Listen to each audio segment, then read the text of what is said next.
नमस्कार दोस्तों, मेरा नाम हेमंत है। मैं आज आपको इंग्लिश फ्लुएंस बोलने के 3 टिप्स शेयर करना चाहता हूं, तो जिससे आप इंग्लिश में आप फ्लुएंस हो जाएंगे। आपको पर्सनल ग्रोथ में आपको हेल्प मिलेगी, आपको सोशलाइज होने में हेल्प मिलेगी, आप इंग्लिश में आराम से बातें कर पाएंगे।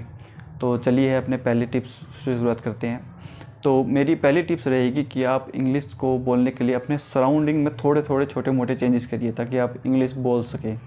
स्टार्टिंग छोटे वर्ड से रहेगी, इंग्लिश के छोटे छोटे वर्ड। अब इंग्लिश बोलने के लिए सबसे अच्छा है कि आप वॉइस चैट का सहारा लें, क्योंकि आप जो भी चैट मैसेज करेंगे उसे आपको तुरंत इंग्लिश में बदलना नहीं होता। आप पहले हिंदी में उससे लिखिए, और ऐसे बहुत सारे ऐप्स हैं जो इंग्लिश को हिंदी को इंग्लिश में कन्वर्ट करते हैं। ऐप हो गए, ऑनलाइन भी हो जाता है, उनमें डालिए, वो आपको इंग्लिश में कन्वर्ट कर देंगे। आप उसी को दोबारा पेस्ट करके डाल दीजिए ताकि आपको भी आसानी रहे, क्योंकि आपको सोचना हिंदी में ही है लेकिन कन्वर्ट इंग्लिश में आपको ऐप करके देगा। तो आप उस वर्ड लाइन को पढ़ सकते हैं कि हाँ भाई, मैंने ये लाइन तो मुझे आसान लगी, इसको मैं अगली टाइम से कन्वर्ट करने की ज़रूरत नहीं, मैं इसे खुद लिखूँगा। और कोशिश करिए अपने आप वॉइस टाइपिंग करिए या वॉइस नोट करके भेजिए ताकि आपकी इंग्लिश बोलने की भी फ्लुएंसी बनी रहे। पहली टिप्स मेरी यही रहेगी, अपनी वॉइस चैट को हिंदी से इंग्लिश में कन्वर्ट कीजिए, फिर उसे टाइप कीजिए वॉइस नोट या वॉइस चैट। उसमें आपको ज़्यादा फ़ायदा रहेगा क्योंकि आपको इंग्लिश बोलनी पड़ेगी। फिर अगले टाइम से आपको बार बार कन्वर्ट करने की ज़रूरत नहीं रहेगी, क्योंकि आपको पता है कि मुझे क्या लिखना है।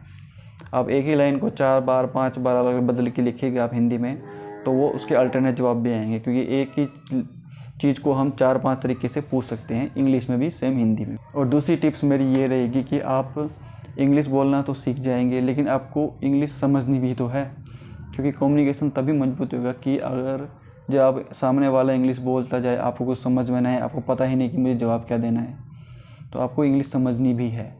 उसके लिए आप क्या कर सकते हैं, आप कोई भी अपनी मूवीज या कोई भी सीरीज़, वेब सीरीज़, उसे इंग्लिश में देखना है।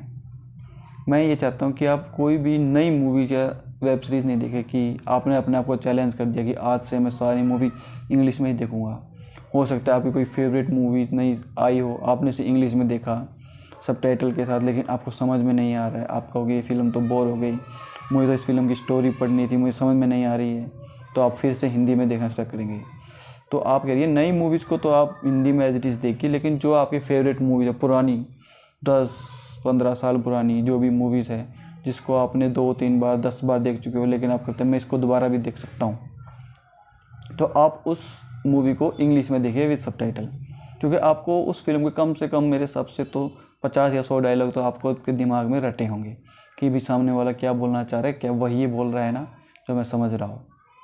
इसमें आप एक ट्रिक है कि आप जैसे कोई भी बंदा आपको स्ट्रक्चर में कोई भी एक सवाल पूछता है, अगर आपको पता है कि सामने वाला कैरेक्टर उस सवाल का जवाब क्या देगा, तो आप उसे पॉज करिए और उसे प्रेडिक्ट कीजिए कि भाई इस कैरेक्टर ने ये पूछा है तो उसका दूसरा कैरेक्टर क्या जवाब देगा। अगर वही जवाब दिया जो आपने सोचा था, तो मतलब आप समझ पा रहे हैं। क्योंकि हिंदी में भी हमको यही होता है कि अगर हम किसी से पूछे हेलो भाई कैसा है, और वो बोलता है भाई अच्छा हूँ, तो वैसे इंग्लिश में होता है कि हाउ आर यू डूइंग का मतलब हमेशा फाइन नहीं होता, कुछ और भी होता है। I am good, all good, I am doing good, ये भी हो सकता है।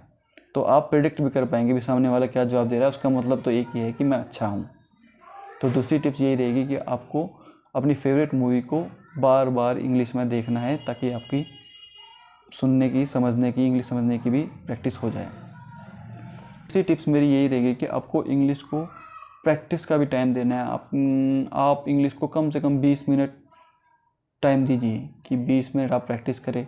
आप कहीं से पढ़ भी सकते हैं इंग्लिश, या खुद भी बोल सकते हैं टूटी फूटी इंग्लिश।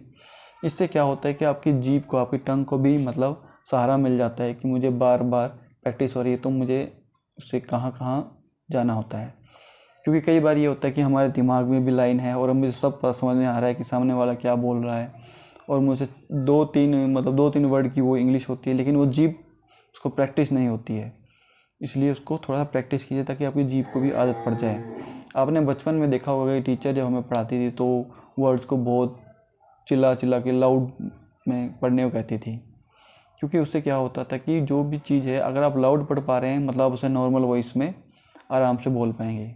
वैसे आपको इंग्लिश चिल्लानी तो नहीं है, जैसे मेरी नॉर्मल वॉइस है उससे थोड़ा सा लाउड, आपकी जो भी नॉर्मल वॉइस उससे थोड़ा सा लाउड आपको पढ़ना है, क्योंकि उससे आपको अगर लाउड आप पढ़ पाएंगे तो नॉर्मल आप आराम से बातें कर पाएंगे। और एक बोनस टिप ये रहेगा कि आप अगर इंग्लिश सीख रहे हैं तो अपना क्यों डिसाइड कीजिए कि आपको इंग्लिश क्यों सीखनी है। अगर आपको इंग्लिश सिर्फ दोस्तों के साथ बोलने के लिए सीखनी है क्योंकि आपके दोस्त आप कहीं नई जगह शिफ्ट हुए हैं, वहाँ सिर्फ इंग्लिश ही बोली जाती है, तो फिर आपको सीखनी है। दूसरी इंग्लिश हो सकती है कि आप अपना ऑफिस करियर के पर्सनल ग्रोथ के लिए, कि आपको सिर्फ ऑफिस के लिए फॉर्मलाइज होने के लिए, आप दोस्तों से आप हिंदी में बात कर सकते हैं लेकिन ऑफिस में या जॉब पे मुझे सिर्फ इंग्लिश बोलनी होती है कि जो पर्पज़ के लिए है। तीसरी हो सकती है कि आप किसी को इम्प्रेस करना चाहते हैं, उसमें आप नए नए वर्ड सर्च कर सकते हैं। जैसे हिंदी में भी होते हैं, आप किसी को अगर रिदम में या कोई शेर सुना के आप इम्प्रेस कर सकते हैं, वैसे इंग्लिश में भी रिदम होती है। आप उसको लंबे वर्ड को कुछ घुमा फिरा के आप अच्छा बोलते हैं, इसमें भी आपकी फ्लुएंसी अच्छी बनेगी। तो अपना क्यों डिसाइड कर लीजिए कि इंग्लिश क्यों सीखनी है। फॉर्मल अगर जॉब के लिए तो आपको फॉर्मल सीखनी पड़ेगी क्योंकि वहाँ तू तड़ाक नहीं, वहाँ डियर वियर। मेल पर तो आप आराम से टाइप कर देंगे क्योंकि वहाँ आजकल बहुत सारे AI ऐप्स आ चुके हैं। आपको थोड़ी सी लाइन लिखनी है, आपको वो सारा फॉर्मेट बना कर दे देगा इंग्लिश में, थोड़ा बहुत चेंज करके आपको टाइप कर देना, लेकिन बोलना तो आपको ही पड़ेगा। तो फिर फेस टू फेस उसमें कोई ट्रिक नहीं होती। तो इसमें यह है कि आपको क्यों डिसाइड करना है कि अगर फॉर्मल सीखें तो फॉर्मल सीखनी पड़ेगी आपको, बाहर चाहे आप हिंदी बोल लीजिए। तो अगर आपको मेरी ये टिप्स अच्छी लगी तो प्लीज़ मुझे फॉलो करिए। थैंक यू, नमस्कार।